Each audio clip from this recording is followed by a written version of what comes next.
Good day, friends in Canada and America, Israel, and other places that have joined us today. I'm Andrea Spindle, Executive Director of Canadian Anti-Semitism Education Foundation. And while it's been some weeks since I've hosted a webinar, I want to assure everyone, especially our regular viewers, that it's only because there have been a number of projects and events being undertaken by CAEF that have increased substantially. I'm eager to continue to offer you high-level expert information, so watch for future webinar notices. Today, we have a very unique program.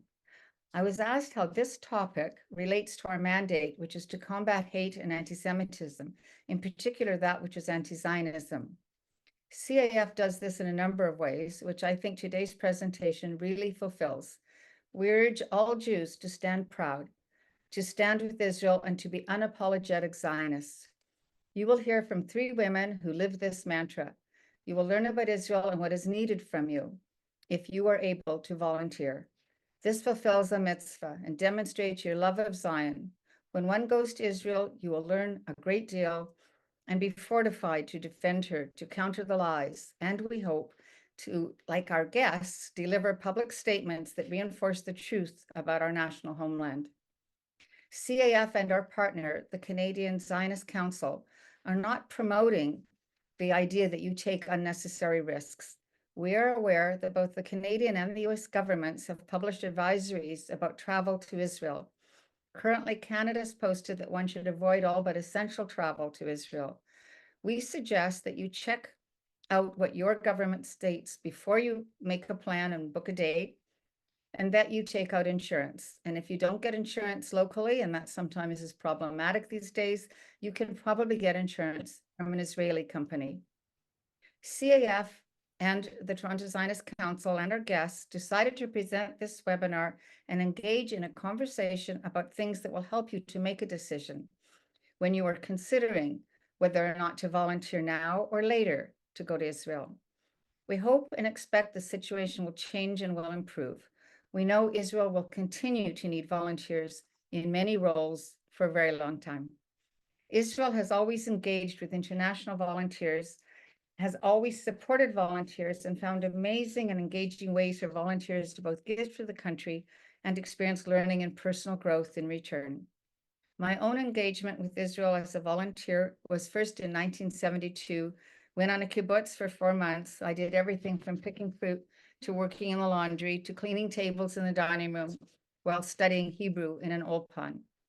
In 2014, I served as a volunteer with Sorel, which was an incredible experience, and you'll hear more about that organization shortly. Do note something that's important. The application process for Sorel is different in Canada from that of the US, but both processes do result in great opportunities. I'd like to remind everyone that CAEF is a registered charitable organization, and we need your support to continue to deliver on our research and advocacy projects, legal filings and briefs, webinars, and educational resources. You can donate online at Canada Helps or through the Lawfare Project in the US. I also want to remind people that today's webinar is being recorded.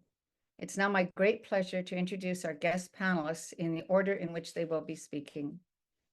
Wendy Anson went to Meir Shafia, an agricultural youth village in Zichron Yaakov, at the age of 15. She went there to study and work with her fellow Hebrew high school graduates from all around Los Angeles. Israel cast its spell on her, as she does for so many. Wendy returned to volunteer with Sorel 3 times. On her last service, stayed in the country and made Aliyah. Wendy was in Los Angeles on October 7th and returned to Israel in November to volunteer for 5 months together with her friends Lee and Robin. Wendy has perfected a non-invasive game to red flag trauma in Israeli preschoolers and is seeking collaboration for this project, which will be done in Israel. Lee Tannenbaum is a retired speech-language pathologist and public health planner living in Marietta, Georgia. Lee's lifelong love affair with Israel began in 1965 with the B'nai B'rith teen tour. She lived in Jerusalem from 1970 to 71. During her most recent volunteer trip to Israel in March of this year, Lee and Robin conducted 7 jewelry making workshops in hotels in Tel Aviv and Jerusalem for over 300 adult and child evacuees. Since retirement, Lee has enjoyed volunteering her time and expertise as a communications and marketing volunteer with several nonprofit organizations. She enjoys spending time with her grandkids, gardening, and volunteering as a master gardener, as well as traveling. Robin Wittenberg Dudley is a retired librarian living in Augusta, Georgia. She is a Zionist whose first trip to Israel was during the Apollo moon mission in 1969. I don't know if that has any connection with Israel. Since then, Robin has visited Israel many times. She served at least 3 times as a civilian volunteer on an army base with Sorel. After the October 7 massacre, she volunteered, as mentioned, in March with Wendy and Lee at various distribution centers, along with the evacuees. Robin loves volunteering with museums and libraries, helping with food insecurity, and was recently appointed to the board of the nonprofit called Volunteers for Israel. After their presentation, Lee, Wendy, and Robin will answer questions, so please use the Q&A function on your screen to post your questions. You may also tell us where you are watching from, and I ask that you're very respectful with your postings. And now, welcome to our guest speakers. Wendy. Yes, thank you very much, Andrea. And thank you to the Canadian Anti-Semitism Education Foundation, as well as the Toronto Zionist Council, for pulling this together so quickly and so well. And thanks for joining today. We know we have a special audience today. You are all very experienced and very well informed, and we hope you share your feedback and tips so our presentation can benefit even more people. So, as Andrea said, please put your questions in the Q&A, and please, we ask that you do the survey at the end in real time with the QR code. You can also request the PDFs of today's presentation, so you don't have to take notes today. As Andrea said, a reminder, these days, international travel is fluid, so check with local advisories before traveling. And again, how did this come about? Well, I was volunteering in Israel November through April, learned a lot, met a lot of wonderful people, including Lee and Robin. And we got back and said, well, how can we help? Well, maybe we've learned some things, boots on the ground in Israel, and maybe we can share them. So our learning objective today for our presentation is that by the end of it, you will be able to identify resources to help you make an informed decision about volunteering in Israel, either as part of an organized mission or tour or independently. Now, one of the things you may ask yourself is, can I really help? I'm a citizen. I mean, I'm a person with limited mobility. I'm a teen with little experience. And maybe I only have 2 weeks vacation, or maybe I'm a senior with some issues. Well, the answer is yes, emphatically, you can help. And one thing you need to know is that just showing up, working in vegetable fields, making tzitzit, whatever it is, can really help the morale and launches feelings of gratitude and care, even if you don't see them right away. And know that your hands-on efforts provide the kind of strength, hope, optimism, and support that Israel can really use right now. And how will I know that I am making a difference? You'll know from the personal encounters, experiences that you will enjoy with the Israelis you're working beside in the day-to-day activities and with other volunteers. You will take home special memories and long-lasting satisfaction. Now, how do I want to volunteer? Well, I can volunteer alone, with my family, a friend, congregation, with an organized tour. What state of mind can I expect to find when I show up in Israel? Well, Israelis are basically going about their business as usual. You may meet them in a bomb shelter, a hostage event, or in your apartment bomb shelter, who knows? So you may ask yourself, should I volunteer, or how should I do this? Well, you could go with an organized group or mission. A few are listed here, as you'll find: Volunteers for Israel. Andrea mentioned SAR-L, which we all love, which we all know and love. The Jewish National Fund, Birthright Israel, as our kids know, the Atlanta Israel Coalition, and many hospitals, including Shaare Zedek. There are also volunteering opportunities for professionals. You'll find that Nefesh B'Nefesh offers, in collaboration with the Ministry of Health, they have a list of physicians who are matched with an Israeli hospital or medical center. Now, very interestingly, we know that Israel is a startup nation. Well, many startups, as we know, have their membership called up to the Miluim, called up to volunteers. So we can meet them shoulder to shoulder. And if you have if you could write pitch notes, or if you have a skill in this area, here is the URL you can go to help. Talma, the Israel Program for Excellence in English, immerses low-income elementary school children and offers a fellowship for international teachers, and is a very worthwhile program, and you can find that. And there are other programs, and if you Google, you can find these. So hope you learned from that, and take it away, Lee. Okay. So many people ask, well, how can I get help paying for my trip? Well, first, many people do use airline points for their flights because the flights can be expensive getting to Israel. Um, uh, some people have gotten help from their congregations or rabbis through the Rabbi Discretionary Fund.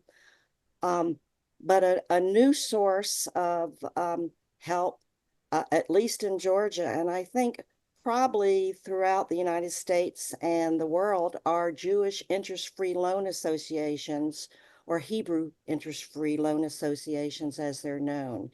Here in Georgia, you can apply for funding and for an interest-free loan that you can pay back over 2 to 3 years rather than putting on a credit card. So that's wonderful. Some Jewish federations have programs to help. And if you're below 26, Birthright Israel or Honeymoon Israel. And some people have actually done GoFundMe, um, uh, GoFundMe pages online. Okay, so the number one resource, whether you're volunteering on your own or in a group, is a Facebook group that was started after October 7th. It's called Sword of Iron. There's now over 34,000 members administered by Yocheved Rutenberg, and it has all the information you need to uh, volunteer, whether it's for a half a day or weeks or months, like Wendy did. The link here to the Facebook group is here, and the link to their actual webpage is here. And as Wendy said, you can ask for the PDF at the end, and all these links will be active.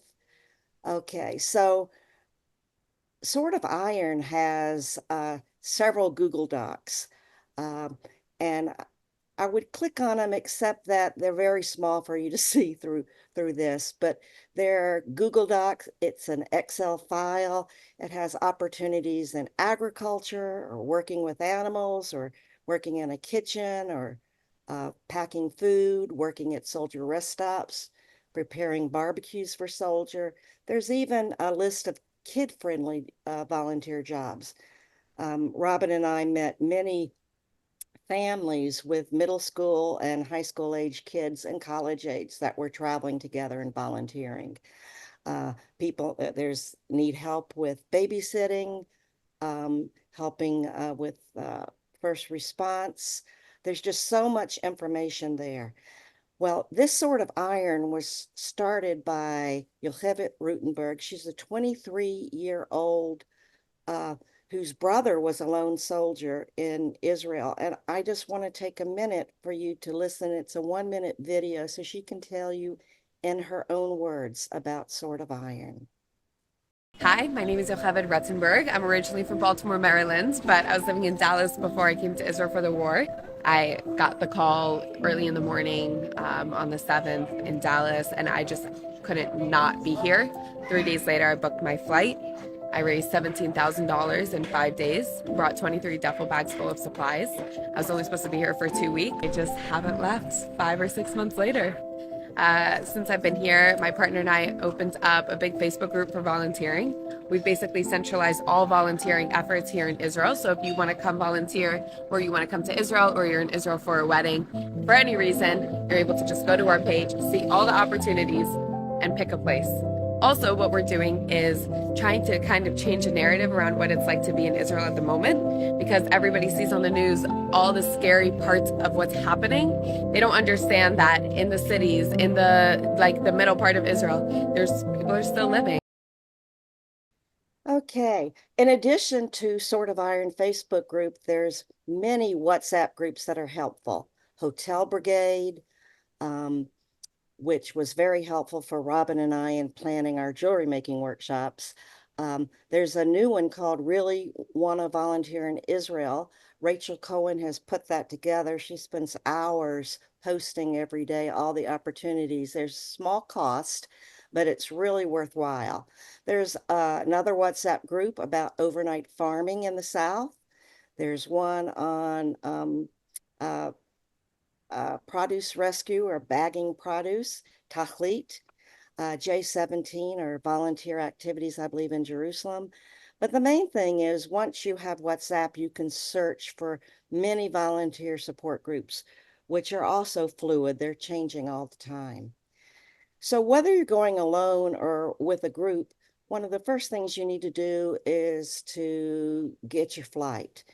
And US and Canadian citizens need a passport that has at least 6 months valid from the arrival date in Israel.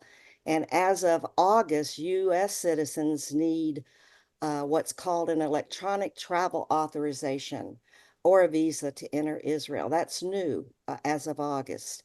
And here's the link that you can find more information. As far as which airlines, like it's always good to choose El Al or an airline that co-chairs with El Al, like Delta. Volunteers who have made reservations on other airlines over the last 10 months, many of them have found that depending on what's happening in Israel, the airlines stop flying.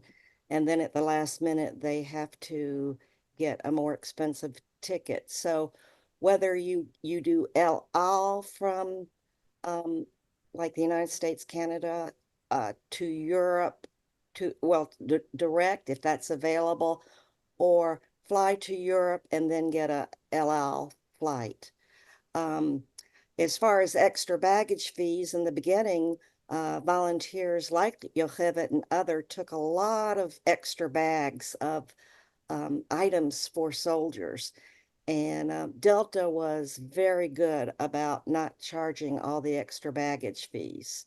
So that's something to consider too. At this point, most people are saying that it's better to buy things in Israel and support the economy, because most things can be bought in Israel now. It's important to check your health insurance and see if you have coverage in Israel. But beyond that, you probably want to get something that's called travel insurance because it includes health, it includes emergency evacuation, it often includes what's called trip cancellation. It has a lot more benefits. If you're in the United States, here are some links to people that sell travel insurance, and I got this from Sword of Iron. And then Mark Reinecke is the one that I have used on many trips. So it's really, really important more, not so much for the health, but if something happens and you have to be medically evacuated, I'm told it could cost 50 to 60,000 to be evacuated by on a medvac helicopter, and these insurances will pay for it. So definitely check out somebody in your country that sells travel insurance. Banking considerations before you go, whether you're going with a group or alone, call your bank, credit card company, and determine, which debit card or credit card company, whether you have foreign transaction fees or use fees that your bank charges. I know I have a Bank of America travel card and there's no foreign transaction fees. And there's several banks that have that. If you have enough time, you may even want to open up one of those cards. Let your credit card company know you'll be in Israel and to expect charges so that their fraud department, doesn't cut off your card, so that they know that. You can also order through your bank shekels if you want to, or you can get them from the ATM at the airport. And then very importantly, install Currency Plus. It's an app on your phone so that you can convert shekels to dollars and dollars to shekels and be an informed buyer in Israel. Also, check with your cell phone carrier to understand your international phone coverage and know your options. Your phone is going to be very important as you sign up for various volunteer opportunities and keep in touch with the WhatsApp groups and Sword of Iron Facebook group. T-Mobile has great benefits internationally. It includes international data. And if you make a phone call, it's only 25 cents a minute. Verizon and AT&T, they have international plans that cost about $10 per 24-hour period when you're, so that's great too. For people that are going to be in Israel longer periods, like Wendy, you might want to check into getting an Israeli SIM card or eSIM card. And here are 3 companies that do that. Another thing you can do before you leave is install various apps. And here quickly, I want to just tell you some of the apps. We talked about WhatsApp. Besides the WhatsApp chats, which are very important, you can call your family back in your home country and it's not going to cost you anything. It's using the internet. So WhatsApp is a wonderful app to install. As far as traveling in Israel by bus or train or light rail, there's an app called Move It, and that's what I use. I added my credit card in advance, so when you get on a bus, you can use a QR code, and Move It will like bill you maybe twice a month, and that's really good to have. The other option, and Robin used this, was a RAV card. And you get this smart card and you load it with funds in advance. And there are various stations where you can do that. There's even one at the airport. And it works the same way where you can scan the RAV card and get on buses. And it's very easy. Having Google Maps or Waze on your phone is great for finding places that you want to find, volunteer sites, museums. It's great if you're walking or driving. Robin and I also use Get, which is similar to Uber, but it's an app that you use to call taxis. And so install that before you get to Israel, put your credit card in, and it's a great way to get around. One we didn't use but might be fun is Bird or Lime, and it's for scooters. And I understand this is very popular in Tel Aviv. There's another app called Israel Railways. And if you're going from city to city, this is another way to travel. And this app lets you determine the schedules. It's very helpful. Also helpful is Google Translate. And this allows you to take a picture of Hebrew signs and it translates it to English or whatever language you set it to. And I also used it when I visited my friend, my pen pal from the age of 11. I went to a meeting with her. It was all in Hebrew, but I pulled out my Google Translate and it can also translate conversations or presentations. That was great. We talked about Currency Plus, being able to know how many dollars you're paying for something that you only know the price in shekels. And Homefront Command is a popular app that most Israelis have on their phones because emergency alerts and life-saving information are posted per the area that you're in. And then another one that I know that Wendy used when she was there for 4 or 5 months was food delivery apps like Uber Eats, but in Israel it's called Wolt and 10bis.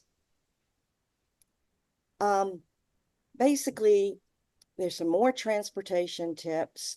When you use Move It, it actually tells you the bus number and it tells you the bus stop number. And when you see the bus stops in Israel, you need to check to make sure that you're at the right bus stop. So because there's a bus stop on the opposite side of the street going the other way. Robin and I learned how to do this just by experience because we didn't know this in advance. Google Maps and Waze, we already talked about that. Another thing that I never knew, that Tel Aviv has a Shabbat bus around the city and it's free. So if you're in Tel Aviv on Shabbat, it's an easy way to get around. Having a Rav card or the Move It app is a great way for the bus, the train, the light rail. And Robin and I met people who were volunteering who actually rented their own cars. That some people are comfortable doing that. So you do need to know that you can only park on the street by a sidewalk with blue and white stripes, and that parking in Tel Aviv and Jerusalem is difficult, and they ticket. So you can look on Google Maps and Waze for places to park, for parking lots. So another thing to do before you go, if you're not in an organized trip that provides lodging, is to make arrangements for your lodging, where you're going to stay at night. There are Facebook groups that where you can search the city for apartments or sublets. Airbnb is a great way to find a place. There are a lot of discounts. There are hostels. A popular one in Tel Aviv is Hostel Abraham and the Post Hostel in Jerusalem. But I think the one that is very popular in Tel Aviv that almost all the volunteers know about, and you'll see discussed on Swords of Iron Facebook, is the Maxim Hotel, because they provide special rates and they include breakfast and they have an afternoon evening snack, which includes hot soup. It's almost like a full meal. So that's a very good place to stay. And, if you want to go work, 3 to 5 days on a farm, several of the farms provide accommodations, and that is listed in the Sword of Iron Google Doc. So that's very easy to find. Food, like we said, the food delivery apps. There's wonderful falafel stands where you can get delicious, inexpensive food. You can also visit Machne Yehuda in Jerusalem and buy fresh produce and nuts and pastries and food. And there's loads of restaurants, kosher restaurants, that are indicated by posted signs. So take it from here. So you might notice that Lee and I are wearing black shirts, but you can't really see what it says on the shirt. And we have to acknowledge that we still have hostages that are being held. So our shirts are from the Hostage Forum. bring them home now. We have yellow ribbons on and dog tags, because with Israel, I think it's always in the back of everybody's mind that yes, it's wartime, but we still have almost 130 hostages being held. So we pray for them. What should I pack? Well, you might have heard this when you're traveling other places. Lay out what you're going to take and then take half of it. And that is true with Israel, because in the most cases you'll be taking your baggage around yourself, or you might want to be taking things over to Israel in some of your luggage. But pack lightly, pack layers, bring old work clothes, because you don't know if you'll be volunteering on a farm or what you're going to be doing. So it's not uncommon to wear the same clothes a couple of days during the week. Take your own work gloves, because inevitably wherever you are, you're going to want to have a pair of work gloves. Closed-toed shoes or boots. For instance, I wore mine on the flight, and because they were heavy, I didn't want to have to pack them. So I took them off during the flight. Take a water bottle with you. It's extremely important, no matter what time of year you go, to stay hydrated. A hat, wear a hat. The sun is very strong, and it's good to take your own things, but if you forget, of course, there's going to be ways to purchase them there. Take a first aid kit, because if you don't need a Band-Aid, you might have a neighbor that does. So it helps to be able to share things.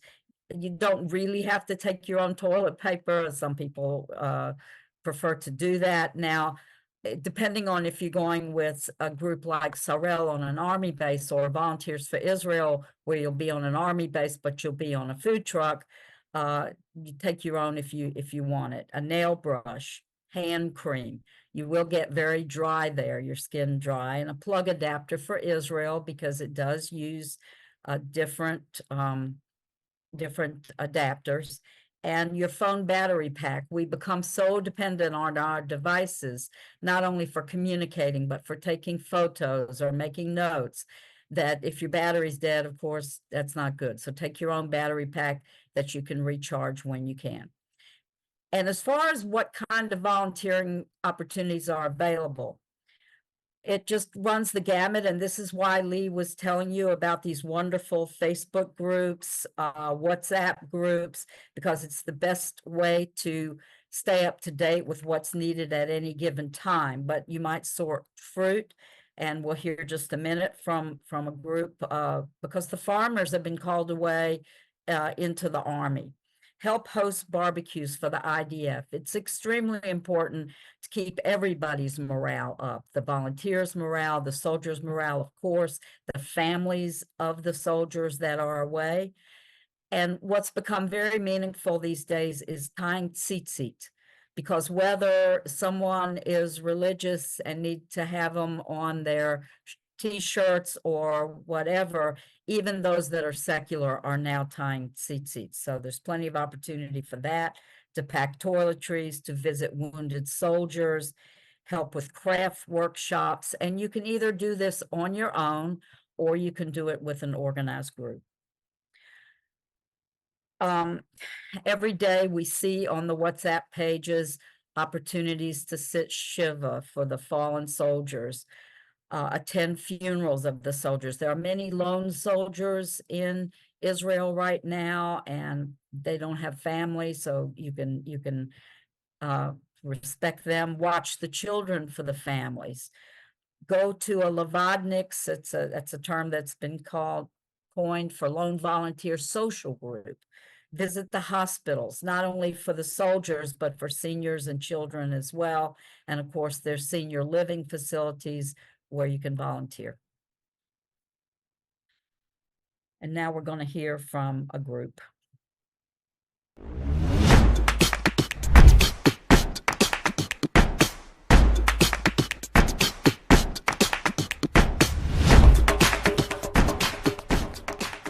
אנחנו נמצאים כרגע באזור תעשייה דרומי של אשקלון, משק בן סעדון, דבס זה נקרא.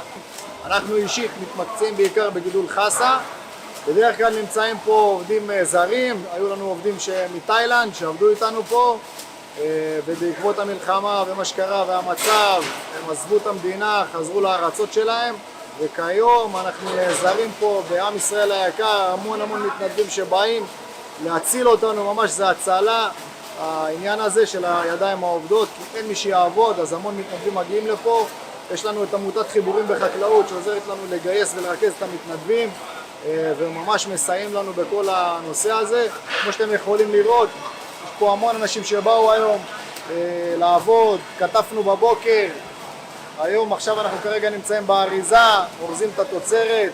צריך לדעת ולהבין שאנחנו נמצאים במשבר בחקלאות, שבעוד שבוע, שבועיים, חודש, חודשיים לא יהיה לנו תוצרת, כי חקלאים לא שותלים, לא שמים את השתילים בקרקע, ומי שלא שותל לא יכול לקטוף, לא יהיה לנו תוצרת למכור. עגבניה, מלפפון, פלפל, חסה, כרוב, בצל, לא משנה, תפוח, אדמה, גזר, מה שתרצו ולא, כל הסל של הירקות, אנחנו פשוט לא יהיה מה למכור במדפים, לא יהיה תוצרת, כי אין מי שישתול, אין מי שיקטוף, אין מי שיעשה את זה. רק המתנדבים כיום שעושים את זה, אז זה מה שיש. אמרנו שחסר כוח אדם, והרגשנו, לא גייסו אותי למילואים, אז נעשה מה שאפשר במקום. אנחנו פה כמה עובדים, באנו צוות שלם, וכיף. ואיך המצב רוח? נהדר. כל הכבוד, תודה רבה. רואים את כל עם ישראל כאן חברים ושמחים לעזור. מה יכול להיות יותר טוב מזה? אני קורא לכל עם ישראל, מי שיכול לבוא, לעזור, לתת יד, לא רק לי, לכל החקלאים במדינה. אנחנו זקוקים לכם, תודה רבה לכם. For those that want, the recording is going to be available, as well as Wendy said, at the end of the presentation, you can request a PDF of the slides which have the links on them. The evacuees and the miflunim, that's the Hebrew name for evacuees, is so important right now because Israel, this has been the largest internal displacement in Israel's history. 250,000 Israeli residents were evacuated from their homes last fall, and many of them are still away. In the north, most of the evacuees are from the north, and they were put into hotels supported by the Israeli government. But now that it's going on over 10 months, some of them have now been moved to apartments and more permanent housing. But it's going to be a long time before the evacuees actually get back to their house. On the south, they are rebuilding, but there's also evacuees in the south. So how can we help? Lee and I were just fortunate because Lee was able to work with a group in Atlanta called the Jewish Moms of Atlanta Facebook group. And there were more than 20 moms that donated to at least 2 suitcases of donated supplies, 130 pounds. Lee was very fortunate that Delta worked with her to take these items. But how do you find out about the evacuees? There are spreadsheets posted so that you can find out which hotels have evacuees and who's coordinating them. And then Wendy, for instance, did some Reiki work and massage. You can do song and dance performances, jewelry making workshops, which is what Lee and I did, exercise or yoga classes, comedy shows, anything to help boost the morale of the evacuees. And you can see through the photos here that 1 or 2 people doing this can really make a difference. The faces on the children, on the older adults, so proud that they were able to take an hour or 2 hours out of their day and make something and actually take it home with them. You can see in one of the pictures, we were at a place in Tel Aviv during Purim. Lee and I were there during the holiday of Purim. So we were all dressed up in costume. So it's very, very, very gratifying. But there's a lot of things that can help with inspiration. And but before I tell you that, what can you expect at the volunteer sites? Well, no matter what your age is, no matter what your ability level is, there is something to do. You could sit at a table and help make sure that flashlights are working in a Hamal. Hamal is a distribution center for the things that go to the army. You can work in Aaron's Angels, which is a distribution center where we sorted or we took lists and we picked. If you don't know, then just ask and follow the directions. And there's plenty of work every day. Some of the ways that we found out were just by talking to fellow volunteers. Some organizations, as I mentioned, Aaron's Angels in Tel Aviv, where the Tel Aviv government gave a group of volunteers a parking lot and deck, and they're using that as a distribution center. Pantry Packers, Jerusalem Food Rescue, Lekit. You may have heard of some of these. There are links to find out more information for all of these. Operation Tzitzit and the Shaare Zedek Hospital. Reut is also doing work. But as far as being inspired, every corner, there's a synagogue, there's a church, so you can go into the holy sites. Hostage Square in Tel Aviv, they're there 24 hours a day. Museums. And for instance, I went to the Joseph Bau Museum in Tel Aviv. Wonderful story, Joseph Bau, which I hope you will look up at some point. But the two sisters that actually run that museum were so inspired by the work that all the volunteers are doing that they wrote a song. And I hope that we can provide a link so that when you go to the recording, maybe you'll be able to also hear the song. But you can go to festivals. As I said, we were there during Purim. Am Yisrael High Positivity online WhatsApp group. Let's Hang is an app used by Kerem House for those that want to host Shabbat dinners. In Israel, you are never alone. And it was amazing to me that in the Maxim Hotel where I stayed, I went into the lobby on Friday afternoon, and there were candles so that you could light your Shabbat candles in the lobby of the hotel. So be an advocate for Israel and share your experiences on social media so that you can inspire other people. And Lee? Okay. As Robin said, when you go volunteer, share it on your social media, share the photos and a little bit about what you did just to encourage other people. So these are some of the things that I shared, Robin shared, and other people that we know shared.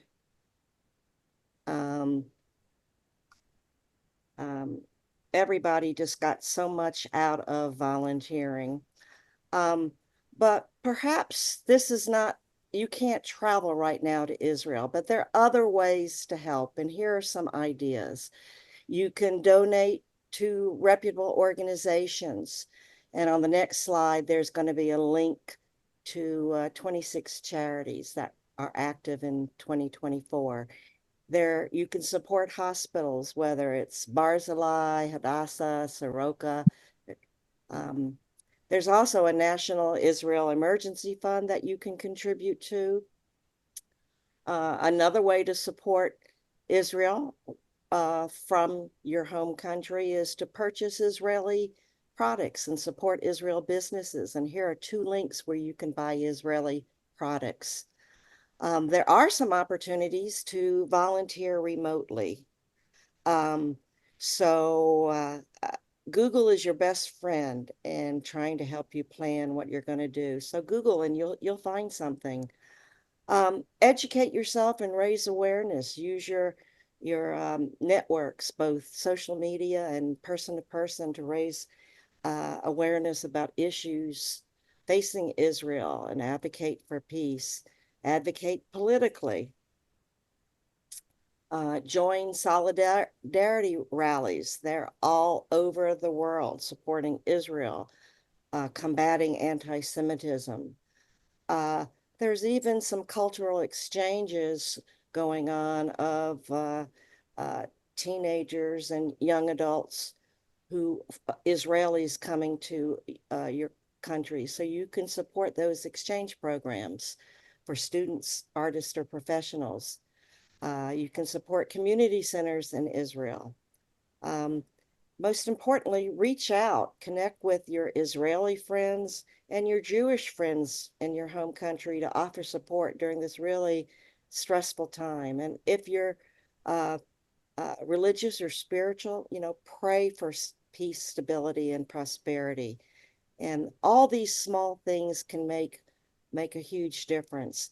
And I want to point out these references here will give you a lot more information. And as Wendy and Robin said, they will be in the PDF. In addition, here are a bunch of links from Volunteers for Israel and Sarel and Massa, and just some key links that we thought would be helpful for you in planning your future volunteering. So at this point, we would love to have you complete a survey. You can take out your phones and scan this link.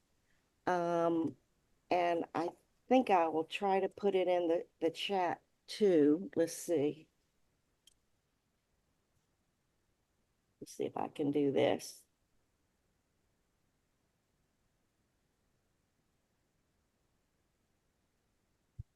Okay, I just shared this link in the chat, but it will take you 3 minutes to give us some feedback.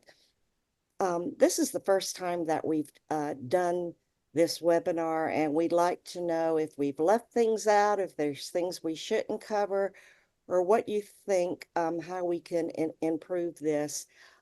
There's also, if you would like a PDF, please provide your name and email address in the survey.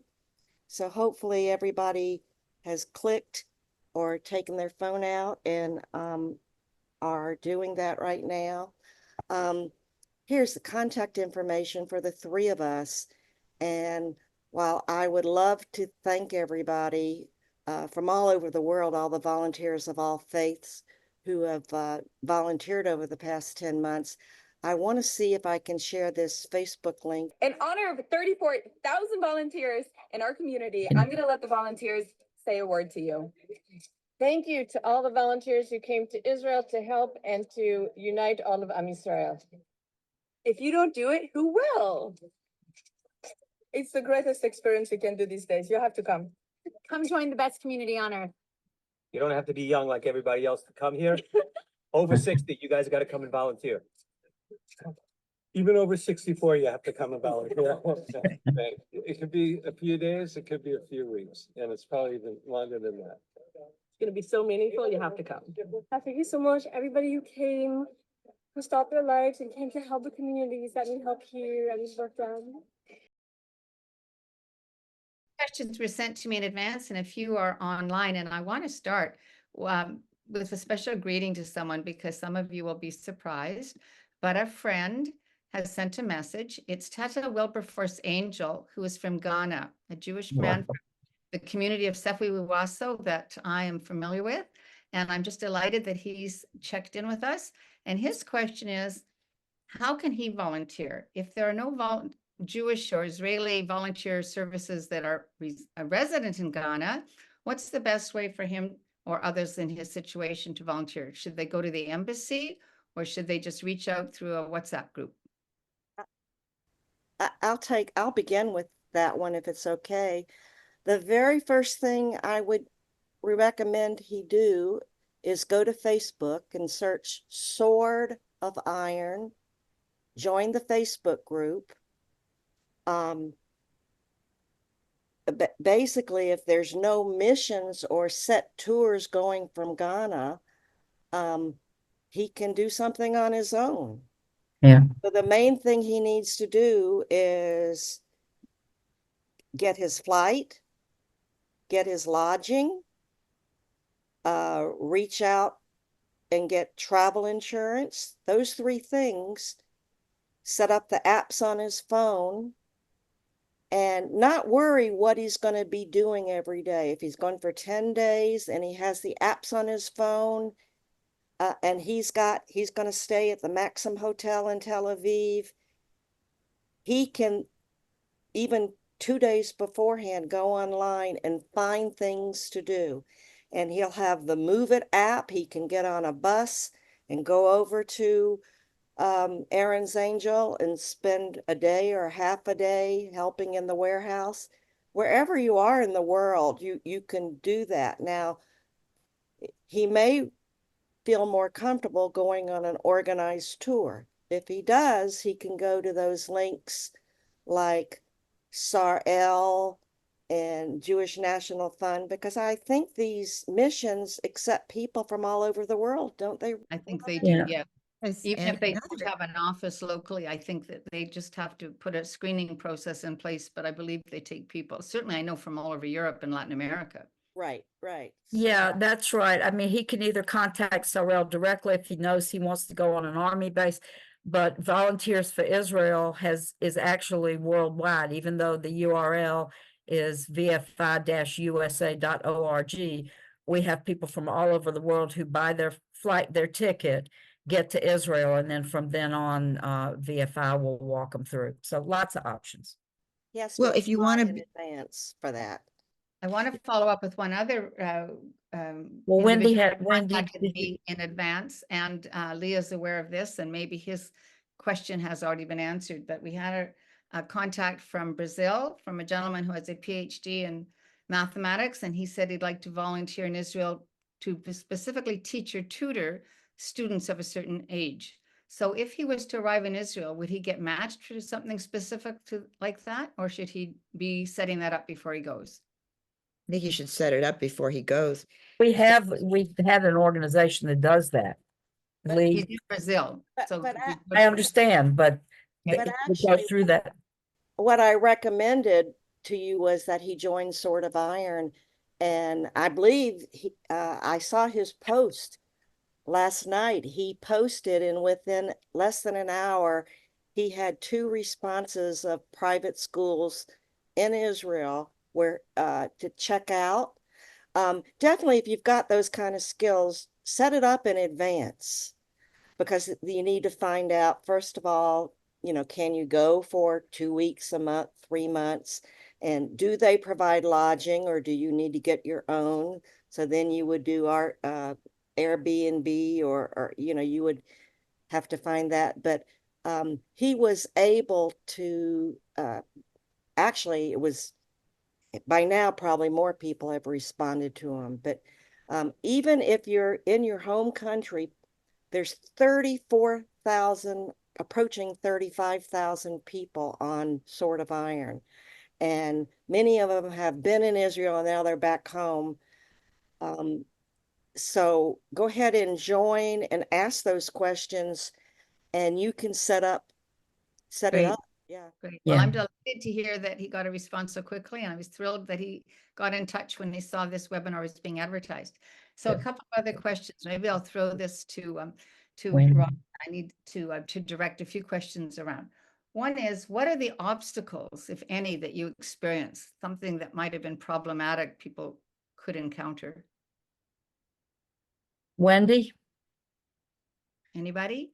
Well, just Obstacles? on a very trivial level, I think it's very important to get your transportation set, because if you don't understand the buses, that can be very daunting. So you really have to have some good apps to get to where you're going. And you have to be patient, because sometimes things are canceled at the last minute. Very rarely, but sometimes they're canceled, and you have to pivot and then find something else to do that day. So this relates a little to that. Someone has asked the question about the fear factor. Maybe Robin, you want to handle this? I'll answer that. Are you afraid? Yeah, There, tremulous times. There are bombs and missiles going on. I knew that. And I had everybody that I would tell that I was going to do this would try to talk me out of it. And I figure when I would go to Israel, the first thing I would do is look where the shelter is. Okay. But I would not dwell on that. And I intentionally stayed away from places where I knew that there might be a lot of rockets flying and places where I would get into trouble. I chose to stay in Tel Aviv and Jerusalem. One weekend we went to Beit Shemesh for Shabbat, and I did see rockets flying over in Gaza. Was I scared? Yes, I was scared, but I was there for a purpose. And where I live in Augusta, Georgia, not that it's such a dangerous place, but you just have to, if you will, bite the bullet and go. Okay, great. So you both have, or all of you have been both with tours and groups like Sorel, which I too loved, and have done some individual volunteering. Which do you recommend, or how does one decide which to choose? Somebody want to talk about that? Could I comment that as, oh, okay. Go ahead, Wendy. Well, I was gonna say, in my case, I was actually signed up for Sorel the second week of March, but they've had lots of changes in the organization, especially in the USA. So when I got there, they did not have me processed, so I just went ahead and volunteered on my own. In the meantime, the organization that was with Sorel, Volunteers for Israel, now offers a lot of other opportunities. So there are so many other things in Israel now that need to be done besides being on an army base. I will not, Sorel is a wonderful organization and there is a need there, but there's also a lot of other need. Wendy? I have a question for you, Lee, because I think you mentioned the international flavor of volunteering, and you probably, like myself, you found people came from all over the world, not just Jewish people. Can you say anything about the experience of being in an international interfaith setting, and how was that for you, and what's the benefit of that? I can relate. I also volunteered in 2007. I went to Israel for a month, and I found it very difficult to find volunteer opportunities back in 2007. I ended up at Re'ut, Merkaz Re'ut, which is a rehabilitation hospital, and they're now working with Volunteers for Israel Rehab. Um, but when I went there, first of all, I was the oldest person, like at 58, because of pre-October 7th, if you're older than, I would say 32 or 35, there were no volunteer opportunities other than Sorel. Sorel, I don't believe has an age, maybe it went to 75 or 80, but it was really difficult to find something other than the Army base. So during that opportunity, there were a lot of European younger folks, Christian from Sweden, Germany, Austria. Toward the end of my stay, a younger American from LA, Jewish, came. But I think even now, what amazed me, even at the Maxim Hotel, when we would meet people there in the evening and discuss our volunteer days, that there were single moms with high school or college level or middle school age kids, you know, who, they drove down with another volunteer down to a farm and picked cucumbers. Uh, there were people that we met who were Christian who came. And so there's all kinds of people. There were folks not just from the United States and Canada, they're from everywhere, of all colors, of all religions. So I guess what I'm trying to say, it's different. That's the good thing that's come out of October 7th, is that there's lots more opportunities to volunteer, no matter your age, your background, your your physical ability. Because some of the ladies who said they went down to pick, I mean, they have special stools you can sit on if you've got mobility issues to while you're picking the cucumbers, or you can do sorting in another area. So I hope that answered the question, but I see a big difference now. Every volunteer is welcomed, and what you find out when you talk to Israelis, I mean, all the Israelis thank you a million times, right, Wendy and Robin? It's just thank you, thank you, thank you. Right. Thank you. I certainly found that there was a lot of interfaith activity when I was on Sorel. And since then, I traveled with another organization through Judea and Samaria, and it had a significant number of Christian Zionists. So it's actually very, Exactly. very comforting. I see a suggestion here that is from Rachel Pearl-Cohn, who runs one of the volunteer organization you mentioned. She mentions the Pen Pal project, which I think is very interesting. People could certainly do that also from home, right? But one of the questions is about And whether- write letters, if write letters to the soldiers and send them. There's an address we can put that Momentum has a project there, so I can put that in the chat. Excellent. If you could add that. And one question is about whether there are shelters available on farms. If you volunteer to go to a farm, is that provided?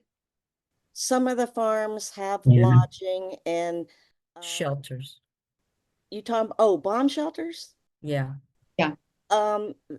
That I'm sure there, I think you would check into that when you did it. I'm pretty sure that most Most of them now have. of the kibbutzim and farms, do have down south would have Necessary. shelters, but Right. that's something that everybody needs to check into. Now, I want to wrap up and thank the three of you for all the work you've done putting this together, and of course for the volunteering you've done, which is magnificent. And you've shared a ton of information. I want to reassure everybody that it's all going to be available. Several people said they had trouble with the scan, it didn't work. When we send out the recording, we'll make sure that the scan is visible, and so people that have seen the program and want to respond can do so. So congratulations to the three of you for a job well done. And I thank you so much for reaching out and working with CAF. Thank you Thank so you much. for having us here. Yeah. Thank you. Shalom. Happy So long, have a good volunteering. afternoon. Stay well. Bye for now. Please remember our sponsor organizations. We'd love to hear from you. And thanks again.